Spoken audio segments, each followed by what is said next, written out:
Oh, hi there, it's Tom Cassidy. I've got Kieran Doherty with me.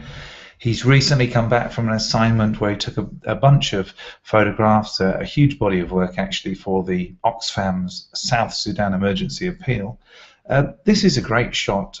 Kieran, what's going on behind this? There's obviously more to this than meets the eye.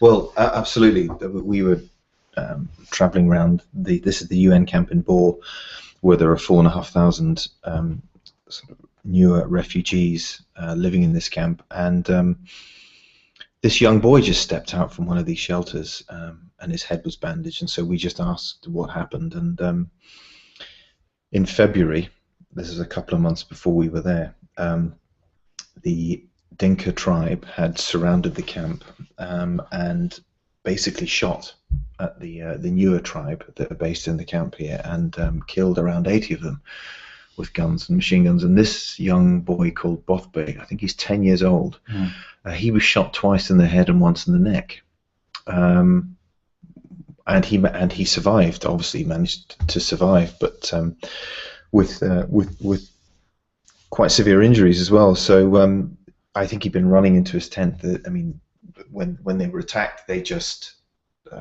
went running everywhere, and I think the gunfire was just shooting, in all directions, and he got caught 3 times, and luckily survived. Somehow he survived.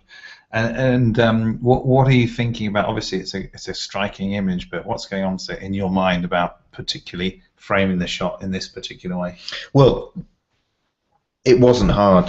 He lives in the tent just to the right-hand side of the space here, and of course the only thing I was thinking is always for these portraits is to put them in context. I mean, the vulnerability that comes from this image that separates it from the rest of them is, if you look carefully at his left foot, his toes are sort of slightly curled, and it's just a slight nervousness that he had, but the whole way his body language is one of complete and utter vulnerability.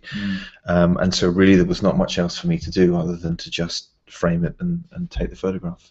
But also, what you seem to have done, captured it, even though it's vulnerable. There seems to be a certain calmness and perhaps a resolve in there as well. What I'm picking up is, absolutely, and also some hope. Yeah, exactly. Which I think is very important, especially to me when you're out on assignment for somebody like Oxfam. I think it's really important that you show the people back at home that there is hope, And what a great story, the fact that this kid has survived being shot in the head, twice and once in the neck. Totally. So if that's not hope, I don't know what is. Sure.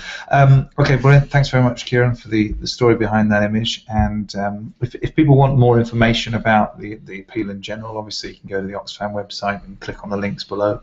And thanks very much for your time, Kieran, giving us the photojournalist perspective, because I think he's doing a great job.